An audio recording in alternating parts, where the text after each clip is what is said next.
Welcome everyone to the Midweek Howl, the non-paranormal part of the From the Shadows podcast. Did I sound? How'd I sound?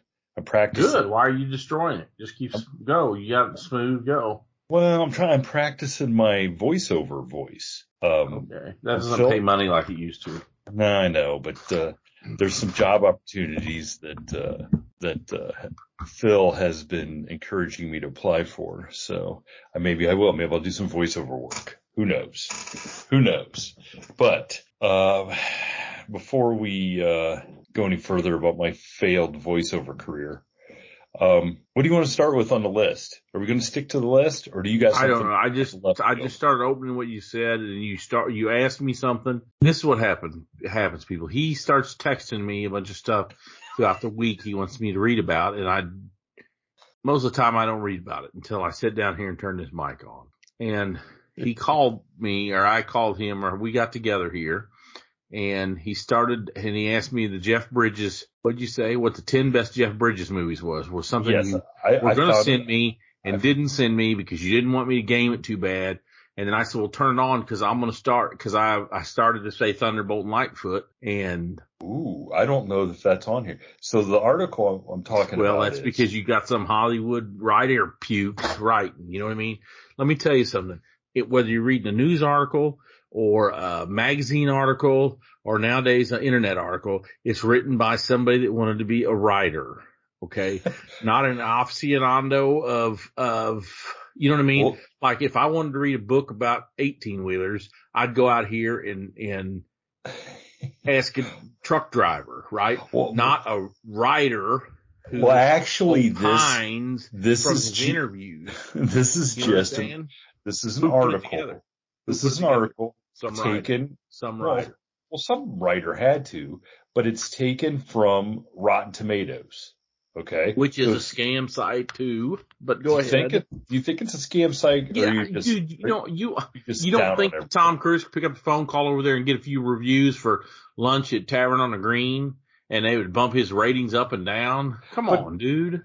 But does Tom Cruise need to do that? I mean, come on. Maybe some of his movies sucked and we just don't know it because he bought off the media. And our brains have been pre-programmed to believe the stuff they say. Oh, jeez. Anyway. You think that, hey, hold on a second. You know what it is? I was just telling somebody about this in the grocery store. Okay. The Wagyu beef. That's what they got the decoder chips. Not that COVID vaccine people done. The Wagyu beef.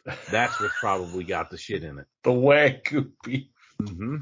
That's why why in the hell else would they be pushing Chinese beef on us? It's got to be that Hunter Biden deal. You know, what's he getting from the Wagyu people? Oh gosh. Anyway, that's why I eat beef from our own farm. Okay. So I don't get the microchip implanted in my hamburger and then digest it and become a pawn for the right and the left. So there you go. Anyway, you've completely ruined this article for me. I mean, just say the article. Top 10 Jeff Bridges movies. Thunderbolt and Lightfoot ain't in it.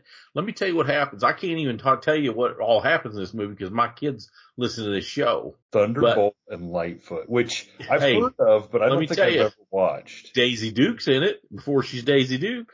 Really? Okay. I've never heard of that. And I'm just going to leave it right there. You know who he supports? Do you know who he supports in that movie? Don't look it up. I'm not. Who? I don't even know what it's about. Well, I don't know if you know who Jeff Bridges is, but you know who he supports. He was a supporting actor, a guy named Clint Eastwood. Oh, it was that's a little right. Malpasa. Do you know? I just heard. Hey, you know who else is in it? You know who beats him up? George Kennedy. No way. After you get done landing in the plane? I'm telling you, it's my favorite movie. If I win the lottery, I will buy. They used in the filming the rights to Thunderbolt and Lightfoot. No, I ain't gonna buy that. But they used Clint Eastwood's actual personal car in it. In the very beginning, Jeff Bridges steals a car, and the car he steals and hot rods around. When you read the notes, the production notes, that was Eastwood's real car. And I don't remember why. It was because maybe the car lot that they were shooting it at wanted more money to let them hot rod a car or something like that. And Eastwood was just like, well, he can just take mine. You know what I mean? and it's a 74, I think, Firebird Trans Am, eagle on the hood. And you know, it's got the hood, the shaker hood, you know what I'm talking about, with the hood, little square hood that's raised in the middle. Oh yeah. Yeah. Yeah. It's red. The rest of the car is white. So it's got off color. Oh my gosh. It's got an off color hood. It's got an off colored hood cowl on it. And that would be a tribute. If I won the lottery, I would have 2 Trans Ams, one Smokey and the Bandit and one Thunderbolt and Lightfoot, because it's older, you know, it's got round headlights, and only people that know the movie would know when they see that white car with that red cow, they'd be like, why's that dude got a red cow? It's a tribute to the movie. But it's you know, it's a hot rod. They shoot some guns. They got Daisy Duke. They steal some cars. They rob an armored car, and they do it all in in Montana. I'm gonna leave it at that. Now I was in a bad mood when I called you. Now I'm in a good mood. And I heard Jeff Bridges on. I listened to WTF with Mark Maron, and I went back and listened to that Jeff Bridges interview. And was it that movie that there was a ranch or a house or like a farm or something? I don't remember. No, I mean, he said in one of the movies like that, he bought it. Yeah, and it belonged to so-and-so, right? He lived in a cabin that belonged to something like that. Somebody, right? Yeah. And he still lives in it, or I don't remember. He has it as a vacation house. Yes. I don't think that was it. I remember that interview. Mm-hmm. And you know, so we grew up at the time in the 70s in the Smokey and the Bandit Trans Am and stuff. And I was never really like, I don't even know if I ever have sat in one of those cars. Oh, come on. I'm serious. I think maybe one person I went to school with had a Trans Am like that. You know, I was joking about the Wagyu being Chinese, but you just might be a communist if you've never been in a Trans Am. You ever been a 280Z from back in the day? I had a 240SX, man. That's a little newer. That's from the late 80s. Yeah. Early 90s, yeah. Well, I'm just saying that nobody in our school had one. I mean, I sat in a Trans Am that was newer. But what I was going to say so I was never really like, man, I'd really like to have one of those. Until last week, I was coming up in my mail truck, heading back to the post office, and somebody had one that was blue and gray. That sound right? Old like Trans Am? Should have been blue and silver.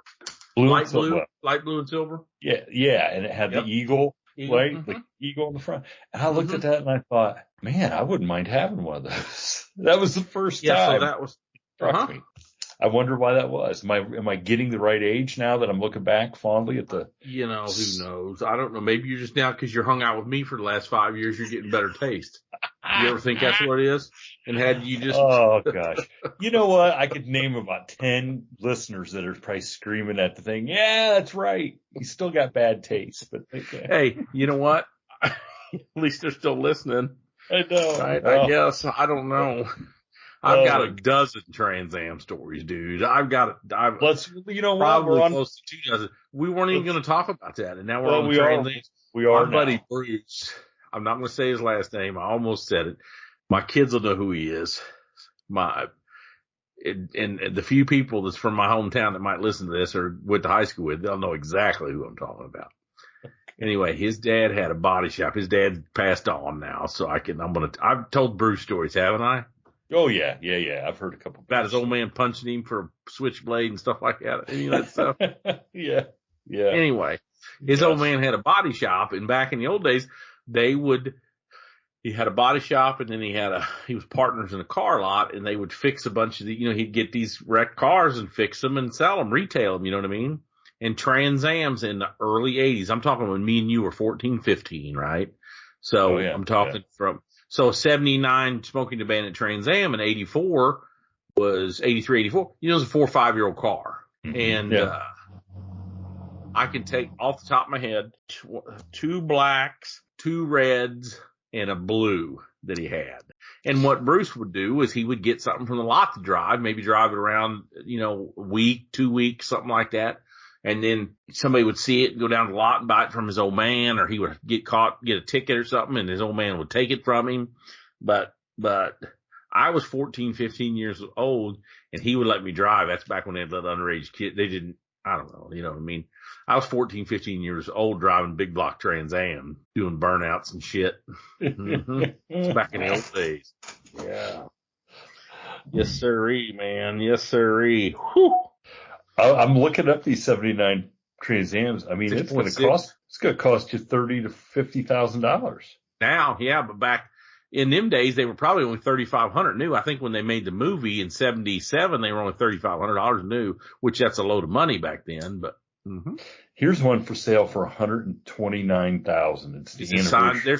There's a couple of them out there that was used in the movie, signed by Burt Reynolds and Hal Needham, and they bring a lot of money. It says the anniversary edition. You want to know how many miles it has on it? 15. 11. See, I don't want one like that. I want one, I want one I can go out and hot rod around. It's not that. Yeah, I'm right there with you. I'd like to drive one. I bought an old woman. Hey, I told my son this the other day, Charlie, because we were driving out to the country, and about 35 years ago, we were driving through this town up by Boonville, Blackwater. Anyway, this old woman had a 65 Impala, black with red interior. Oh my. Sitting in the driveway for sale. And I pulled in there, me and my buddy, we pulled in there, and I bought that car for $400. It had factory air 327 Power Glide 2-speed, but it was a 4-door. A 65 Impala. Or 65 and this is about Impala. 19, yep, and this is about 1990, 1991, probably 1990, maybe 89, but probably 90. And I bought that car from that old woman. And it was, the typical, when we drove to work at church or something like that, you know what I mean? And I think it had like 30,000 miles, which 65 to 89 or 90, that's not very many miles. And I drove down to Tom's, Bruce's dad's, and I was showing off, and he said, this thing, you got to be careful. This thing, if you try to drive it every day, it's going to be junk in no time. Really? And that's it. And within 2 or 3 weeks, I fixed the air conditioning. I had to redo the air ducts to get it to, because they would kind of dry rotted. They were like a canvas. They were a canvas wrapped around a big wire that looked like the stuff that runs out of your dryer vent. You know what I mean? Yeah. Oh yeah. Yeah. Because all the seals, back in them had cork gaskets, and they had dry rotted, and an old woman driving it 10 or 15 miles at a time, 30 miles an hour, didn't do anything to it. But me hot rodding it, it was leaking. I mean, it leaked everywhere within a couple of weeks. And when it rained, the windows all leaked. And I brought it down to Tom and said, what's the deal with that? And the window, the rubbers, the windshield and the back window leaked because the rubber's dry rotted like an old tire or something. You know what I mean? They get hard. Because of how she kept it? It's old. It's 50 years. I mean, yeah, 50 years old, especially, now we look at something 50 years old. It was the 70s. So it's still an old ass car, but yeah, just dry rotted, you know what that car cost brand new? The 4-door hardtop and $2,700. There you go. The average price for it right now is $17,900. You know what's funny is I sold it to this guy that worked there for Tom. He was a body guy that was near Dwell. Let's just leave it at that. And he wanted me to finance it for him. Oh, gosh. Imagine that. I'm like a 20-year-old kid. I'm going to finance this $400 car to this guy. So I said I want $400 down, and I told him I wanted $800 for it. I don't think it was $1,000. I think it was $800.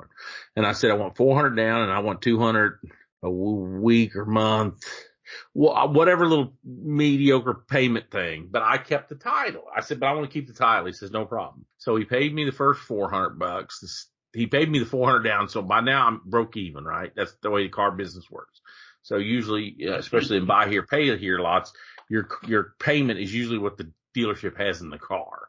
They just don't tell you that. So, he gave me the $400 in his first payment to me. I think it was just $100. It bounced. He got fired and got arrested and never paid me the rest of the money. Okay. So back up now. Listen to this. For about 15 or 18 years, that car sat on the other side of this fence. I could drive you on 179 North Jersey.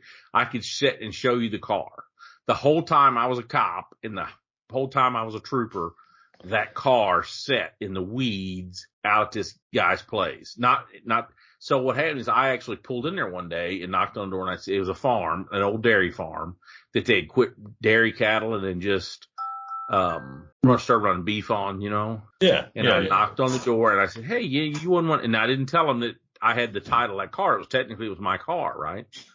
I said, hey, you want to get rid of that Impala? And he goes, well, man, I get people stop me all the time. He goes, that's my niece's deadbeat husband's or boyfriend. I think she said husband's car. And he owes me some money and I'm going to keep it until he pays me.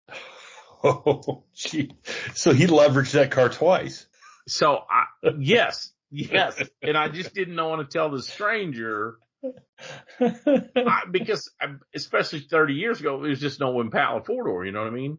Yeah. But I probably told my little brother 1,000. I drove by there 3 days ago and I had my little brother on the phone and I said, dude, if my Impala was there, I'd pull in there and try to ask get him to, sell it to me or get it, just get it in of course, it's been gone for a long time now. And my brother said they crushed a bunch of that stuff, during cash for clunkers and all that stuff. Yeah. When steel prices get up, these guys come and crush all them old combines and all that old, you know what I mean? They just, they crush it all. So I don't know where else with that story. It went from Impala, Trans Am. My buddy Ed, my buddy Ed's listening to this. My buddy Ed's listening to this and he's the one listener I know that can vouch for any story I tell.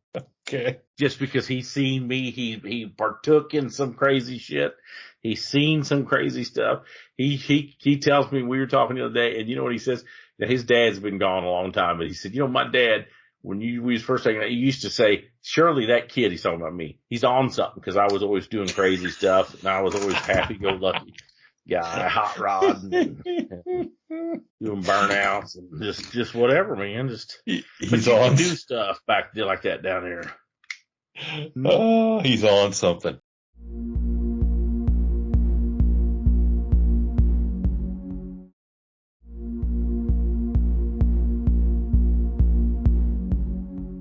Yeah, see, I never had a car where I could do a burnout. Hey, he had 75 Pacer. You just really doesn't leave rubber. Yeah, I'm talking 88, 89. He had a 1985. I don't think it was 86. He had an 85 1-ton 4-wheel drive Silverado dually, black with red pinstripes, 6.2 diesel, which was kind of cutting edge at the time. And he used to haul hogs at every Tuesday night. I think they had to bring hogs to one of them. Remember how the contract hog markets were? You remember what I'm saying? Yeah, we got producers livestock or whatever. Yes, I'll tell you how nutty, just irresponsible we were back in them days. I've been with him in that diesel dually with a gooseneck going, the speedometer only went to 85, but be absolutely buried down there by the odometer 50 times. With a load of hogs? Hogs, cattle, empty trailer, whatever, There was a river, Mary's River down there by his mom and dad's old place, and it had a big old long valley you go down, had a big hill and then the valley across a bridge and then up the other side, you know what I mean? Yeah. Oh yeah. Yeah. Just so you could see everything. So back in the 80s, this is what the younger listeners need to take away. Back in the 80s, we even found a way to hot rod hog trucks. That's how cool we were. The younger listeners don't need to hear that and get any ideas. They don't even know what a hog is. They think a hog now is a 5th grade teacher or something. I don't know. Oh, God. I don't even know.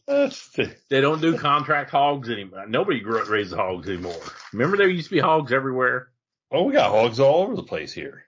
Do you? We got a huge hog producer here, Horde Livestock. I mean, they got there's hogs here. We used to have dirt pigs everywhere, just out in the dirt. Oh gosh, dirt. We never had dirt pigs around here, but no, they'll anywhere they can get somebody to put up a hog barn. There's hog barns everywhere. No, the only hogs we got around here. Well, don't say it. Just don't say it. Just don't. Just go to the edge and then. I'm not gonna say it. We probably got some hogs to listen, and I appreciate them. You keep listening. Oh gosh. See, you just had to say it. Didn't you? You just had to say it. Gosh. What? Sorry. Anyway, keep listening. What? Anyway. Speaking of the vintage stuff, when's the last time you watched Footloose? I don't think I've ever watched Footloose in my life. But what? I did watch, You never watched Footloose? But let me tell you what I did in celebration of my Chris Hahn wrestling card. Okay. That I received. What'd you watch? I watched Peanut Butter Falcon again. and I really think Chris missed his calling because he should have been in that final wrestling scene. Oh my gosh. I have not seen that, but I'm going to have no. I'm going to have to watch it. I want you to hang up right now and watch it. Well, I've already got Thunderbolt and Lightfoot. That don't even watch that Lightning or Lightfoot. They're not even in the same. The Peanut Butter Falcon is just. Oh, I know what it is. It's in a league of its own. Isn't let me tell you, the kid that gets in trouble all the time? Shia LaBeouf. Yeah, Shia LaBeouf. He's in it. Yes, he is in it. Yeah. And the 50 Shades of Grey girl, the Don Johnson's daughter's in it. And wait a second, Don Johnson's daughter's in 50 Shades of Grey? Yeah, she's the. I've never Dakota watched Johnson. I've never watched 50 Shades of Grey. I've never watched it either, but Dakota Johnson. I'm too busy going back and rewatching Footloose and Grease. Well, I'm gonna tell you something. Footloose ain't nothing like 50 Shades of Grey. There's probably some Grease in 50 Shades of Grey, but Footloose. But hey, in that movie, the wrestler's stage name is the Saltwater Redneck. What does that even mean? What is saltwater redneck? You got to watch the movie, but you know what it's about, right? Yeah. I know what it's about. Okay, yeah. So that special needs boy, Bruce Dern, helps him escape the nursing home, and he's been watching these VHS wrestling tapes. So he wants to, this Down syndrome boy wants to be a professional wrestler. And the guy, he's watching this. It reminds you of the Harley race. I'm going to tell the Harley race story here in a second, right? We got to save the Harley race story for when we have Chris Hahn on. We're going to have Chris Hahn on here in a couple of weeks. Well, we should be talking about Saltwater Falcon or the peanut butter. Has he seen the peanut butter falcon yet? I have no idea. I'll ask him. In fact, I'm going to tell you the wrestlers that are in it. Okay. You text him and see if he's seen it. I'm going to tell you the professional, because there's some professional wrestlers in the end that I'm not keen on. Who? Jake Roberts. What was his stage name? Jake the Snake. Okay. Yeah. So, it came right up, but he does so that's who beats up the Down syndrome kid. And it could have been Chris Hahn. Are you kidding me? Well, I'm not going to give everything away. Mick Foley is in it. Oh, Mick Foley. Okay. He just goes with Mick Foley, doesn't he? Yeah, but you know what's weird is I don't know. And, I don't know who some of these people are. Well, you will, so Chris and I are going to be working on this next Gary Jones movie here. And we were out, I wasn't with Chris today, but we were out at our camp, like our farm at the campground down there. Mm-hmm. And we're going, because there's the river bottom where you can camp and there's a cabin and stuff. And then up top is where like the party barn and the fields and stuff are. Well, there's a spot, we're going to roll a car for the movie from the top down into the river bottom. And, Chris, I know the day that we do it, Chris is going to be there with some of his, cause he's the stunt coordinator. And, it's a day I wish, I have to tell you. Make sure you tell me in advance. And when's it going to be? Do you know what month or when you close? We're doing it in a couple weeks. Well, and you're not giving me a lead time? I'm going to have to cancel my schedule and I don't even know. They out there. They didn't tell me the day, but it's going to be a Saturday morning, or it's going to be Saturday set up, Sunday film. So I might be able to make that. Yeah, I got football, high school football on Friday nights now, but yeah, I can maybe slide over there on a Saturday and. I mean, if you're going to come up and be behind the scenes in a movie, that's one to do it. Yes. For sure. Sure. Totally. I mean, I would probably rather do that than work with Spielberg, I'm sure. Well, it's kind of cool to have to sit there and. Well, you know what they say in the grown up world. Well, that way we can put a name with a face when we're talking to some of these people we just talked to on the phone, right? Oh yeah. Mm-hmm. Oh sure. Mm-hmm. You put a name with a face. Oh geez. Face with a name. I don't know if anybody wants to put any faces with any of our names or names with any of our faces. I mean, I'm just gonna be honest with you. I don't know. But Chris Hahn will be fun to work. I mean, it's fun. He's. I'm gonna get him to sign my card. I'm gonna bring my wrestling card and get him to sign it. Oh my God, he'd love that. Mm-hmm. He'd love that. He'd think you were Super fan. Foamer. Lightning. Was it Thunderbolt and Lightning? Thunderbolt, or Thunderbolt and Lightning. Lightfoot? What was the name of that movie? I think it's it is Thunderbolt and Lightfoot. Lightfoot. Yes, you're right. Lightfoot. It's not Lightning. It's Lightfoot. That's Thunderbolt and Lightfoot. And now I got to watch Peanut Butter Falcon. Because Eastwood asked him if he was an Indian. Okay. Who? Jeff Bridges? Yeah. You got to see the movie. I don't want to give the plot away. All right. Okay. I'm going to watch it. But what happens is Clint Eastwood's a preacher. And okay. It's already interesting then. George Kennedy comes in and he's at the pulpit preaching, and George Kennedy comes in with a short-barreled Mauser with a buttstock, and our pistoleros will know what that is, like for World War I generation, and starts shooting at him, and he heads out the back of the church across the wheat field and towards this dirt road that coincides with Bridges, who just stole this car. And Eastwood jumps in the window and tells him to keep driving, and that's how they meet. Really? Okay. Mm-hmm. This sounds pretty interesting. They're both just kind of near do well. Eastwood was a former criminal, and he's hiding in the church, like some of them do at the pulpit. So some of them steal your money outright with a pistol, and some of them they'll build a church. But anyhow. So what did you think of that article I sent that said Willie Nelson and Merle Haggard went through 52 cases of beer backstage at a festival in 1980? Does that even seem possible? Was it 3-2 beer? I don't even know. I don't even know. Do they even have that anymore? I don't even know what that is. Well, they used to have, they used to kind of call it near beer. They had 3% alcohol or 5%. So like here in Missouri, when I was a little kid, most beer was 3.2. You couldn't buy 5% on the weekends or Sunday or I don't know. I do remember. There was just some weird Sundays. Stuff. Yeah. Mm-hmm. Yeah. Well, this was the stuff. As I read the article, the people. So they held this at the stadium where the Los Angeles Rams played. Huh. And the people running the concession stand could not believe they had already gone through 52 cases. But it said the road people, right? But so how many road people you think go with them guys back in them days? Well, it said that would be 1,200 beers between Merle, Willie, Emmylou Harris, Alabama, and their bands and crews. So if each of them had 10, but still, that'd be still a lot. Well, if each of them had 10, okay. Would you say Merle, Waylon, Emmylou Harris, and Alabama? Merle, Willie, Emmylou, and Alabama. So there's 4. So there's 4. So if each of them had 10, that's 40. Yeah, padded up 50. 1,200 divided by 50 is what? 60? No, 6. What? Right? What is 1,200 divided by 50 equals 24. We were both off. I was gonna say I needed to do some more math. That's 20. Still way too many. 20. It's 1,200 divided by 60 equals 20. Because 10 times 60 would be 600. Twice of that would be, so that's just 20 beers a piece, dude. It's not the big a deal. Don't believe it. There you go back to the writer, okay? That's because you're talking to a writer and not a bartender. Talking about 20 beers a person isn't that bad. Exactly. But you don't get any headlines telling the truth. You got to tell it to the no. Who don't know math. What do you mean 20 isn't too bad? To me, that sounds terrible. Over a couple of weeks.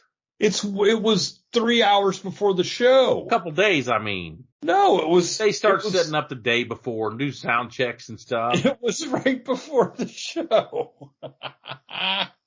It was. I'm just saying, you better not ever come to my hometown of Taos, Missouri, if you think 20, especially in 1981, if you think 20 beers is too much, because you wouldn't be able to, Listen, one beer would be too much for me. What are you talking about? I'm just saying, talking about it, You know what they say where we're from? What's that? But ye without sin cast the first stone. So who are we to pass judgment on those guys? Oh, I'm not passing judgment. I'm just asking but here's what we missed a little bit later down in the article. Okay. The legendary Merle Haggard once held the Guinness World Record for buying the largest round of drinks ever bought by one person, and it's a record that stood for more than 3 decades.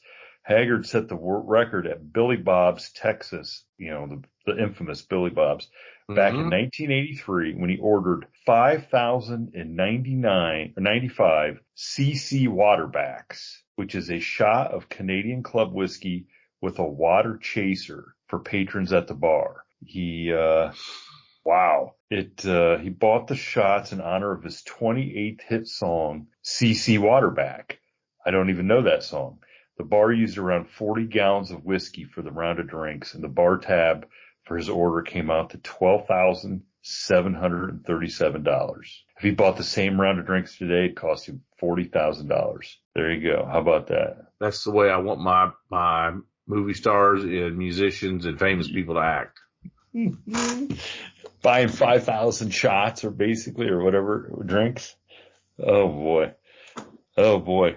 That's okay. That's pretty impressive. By the way, we bring up Disgraceland on here all the time. Did you hear he did a episode of Merle Haggard? No.